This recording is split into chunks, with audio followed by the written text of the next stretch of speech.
Hello everyone, in the next video of college teach. जैसे कि अब नीट एग्ज़ाम हो चुका है और रिज़ल्ट अब थोड़े दिनों में आ जाएगा। रिज़ल्ट के आते ही आपकी तुरंत काउंसलिंग शुरू होगी and trust me guys, like counselling में बहुत सारे ऐसे डॉक्यूमेंट्स हैं जो लगते हैं और उनकी आप लोगों को 2 से 4 कॉपीज़ आपके पास होनी ज़रूरी ही है। और उस टाइम पे आपको ज़्यादा हेडेक ना हो कि आपके पास ये वाला डॉक्यूमेंट नहीं है, ये वाला नहीं है। इसलिए मैं आपको इस वीडियो में बताऊंगी जो भी आपको डॉक्यूमेंट्स चाहिए काउंसलिंग के टाइम पर एडमिशन के लिए। तो गाइज़, अगर आपने मेरे चैनल को अभी तक सब्सक्राइब नहीं किया है तो प्लीज़ आप कर लो और इस वीडियो को एंड तक देखना, जिससे कि आपका कोई भी डॉक्यूमेंट मिस ना हो, क्योंकि अगर एक भी हो गया तो बहुत ज़्यादा प्रॉब्लम आ जाती है। ये मेरा पर्सनल एक्सपीरियंस है। तो गाइस, मैं आपको अपना पर्सनल एक्सपीरियंस बताती हूँ। लाइक हुआ क्या था, मैं ना एक डॉक्यूमेंट भूल गई थी, मतलब भूली इन द सेंस मैं उसकी फ़ोटो कॉपी करवाना भूल गई थी, जिसकी वजह से मेरे को 2 घंटे एक्स्ट्रा वहाँ पर वेट करना पड़ा था, क्योंकि मेरी टर्न निकल गई थी। अब दोबारा जब सब कुछ ख़त्म हो जाएगा तब मेरी टर्न आएगी, कुछ ऐसा था सिस्टम। तो फिर मुझे वहाँ पर बहुत वेट करना पड़ा था फ़ोटो कॉपी करवाने के लिए। तो इसलिए आप ऐसी गलती बिल्कुल भी ना करें। तो मैं जितने भी डॉक्यूमेंट बताऊंगी वो सब आप अभी से तैयार करके रख लें, क्योंकि ओरिजिनल तो जाता ही है, उसकी फ़ोटो कॉपीज़ भी जाती हैं। पहला है नीट 2022 का आप लोगों का एडमिट कार्ड। ये बहुत ज़रूरी डॉक्यूमेंट है। ये आपके पास होगा भी और नहीं भी है तो आप अभी भी साइट से जाके डाउनलोड कर सकते हैं। आप ये सारे जितने भी डॉक्यूमेंट्स हैं ना, आप इन सब की 2 से 4 कॉपी निकलवा लें, क्योंकि कम नहीं पड़नी चाहिए, ज़्यादा पड़ जाए तब भी कोई दिक्कत नहीं है। नेक्स्ट है 12th की मार्कशीट। काउंसलिंग में हर चीज़ देखी जाती है कि आपने 12th किया है, कहाँ से किया है, नंबर कितने हैं आपके पीसीबी में, सब कुछ। इसके बाद है 10th क्लास की मार्कशीट। फिर है डेट ऑफ बर्थ का सर्टिफिकेट। देखो, वैसे तो डीओबी 10th और 12th की मार्कशीट में लिखी होती है, पर अगर 1% नहीं है तो आप इसको बनवा लीजिए, क्योंकि ये चाहिए होता है। नेक्स्ट है माइग्रेशन सर्टिफिकेट। ये इसलिए होता है कि आपके जो बोर्ड है उसको कोई ऑब्जेक्शन नहीं है, आप दूसरे बोर्ड में जा रहे हैं तो ये स्कूल से मिलता है। तो अगर आपके पास नहीं है तो आप इसको कलेक्ट कर लीजिएगा।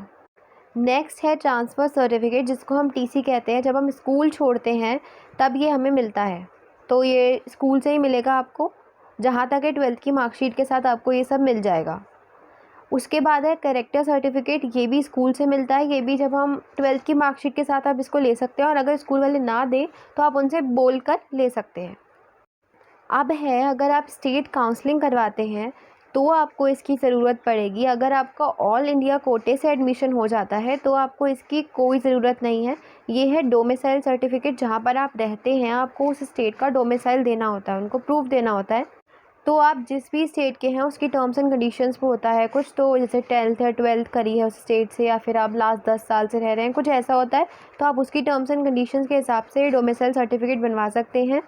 मेरे तो इस सर्टिफिकेट में लाइक बहुत प्रॉब्लम आई थी, क्योंकि मैं स्टार्टिंग में 13-14 साल यूपी में रही थी। उसके बाद मैं राजस्थान आई थी। राजस्थान से मेरी 10th और 12th है, पर तब भी राजस्थान का मेरे पास डोमिसाइल नहीं बना था, मेरा डोमिसाइल यूपी का ही बना था। तो बेटर है कि अगर आप स्टेट काउंसलिंग के लिए अप्लाई करना चाहते हैं तो आप इसको अभी से ही बनवा के रख लें, जिससे बाद में कोई भी प्रॉब्लम ना आए। नेक्स्ट है कास्ट सर्टिफिकेट। आप अगर ओबीसी, ईडब्ल्यूएस, एसटी, एससी के हैं तो आपको ये चाहिए होगा। नेक्स्ट है, जो कि बहुत इंपॉर्टेंट चीज़ है, दैट इज़ आइडेंटिटी प्रूफ। तो इसके लिए आप आधार कार्ड, पैन कार्ड, अगर आपके पास ड्राइविंग लाइसेंस है तो वो कुछ भी इसमें से दे सकते हैं उनको। जनरली आधार कार्ड तो सबके पास होता ही है, और आप इसकी दोनों साइड की ना फ़ोटो को स्टेट करवा के रख लें। अब है पासपोर्ट साइज़ फ़ोटोग्राफ्स। ये भी लाइक आपको बहुत सारी चाहिए होती है, पर मिनिमम आप 10 से 1500 करवा के रख लें, जो आपने नीट के एडमिट कार्ड में दी थी वो वाली फ़ोटो। तो बहुत ज़्यादा काम आती है फ्यूचर रेफरेंस के लिए, तो आप बहुत सारी बनवा लें तब भी कम है, 20-30 बनवा सकते हैं। नेक्स्ट है, अगर आप पीडब्ल्यूडी कैंडिडेट हैं तो आपके पास उसका सर्टिफिकेट होना ज़रूरी है। अब जब रिज़ल्ट आएगा तो आपके पास उसका नीट का जो रिज़ल्ट है उसका स्कोर कार्ड होना ज़रूरी है, नीट रिज़ल्ट। एक होता है गैप सर्टिफिकेट। तो ये आपको चाहिएगा कि अगर आप ड्रॉपर हैं तो आपने 1-2 साल ड्रॉप करे हैं नीट के लिए, तो फिर आपको ये चाहिएगा। और इसकी ये है कि आपको तुरंत काउंसलिंग के टाइम पे ये नहीं चाहिए, आपको एडमिशन के टाइम पे चाहिएगा।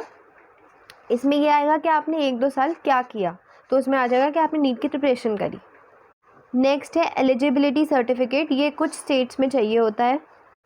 और अब सबसे इम्पॉर्टेंट चीज़ है अलॉटमेंट लेटर, जो कि आपको काउंसलिंग के टाइम पे अगर कॉलेज अलॉट होता है तो फिर उसका लेटर जो होता है कि आपको कौन सा कॉलेज अलॉट हुआ, ये सब उसमें होता है। ये हैं डॉक्यूमेंट्स जो आपको चाहिए होंगे ऑल इंडिया कोटा काउंसलिंग के लिए। और स्टेट काउंसलिंग के लिए मैंने बता दिया है, स्टेट के लिए आपको एक एक्स्ट्रा में डोमिसाइल चाहिएगा। ऐसे ही वीडियोज़ के लिए चैनल को सब्सक्राइब कर लीजिए, वीडियो को लाइक कर दीजिए and thank you for watching.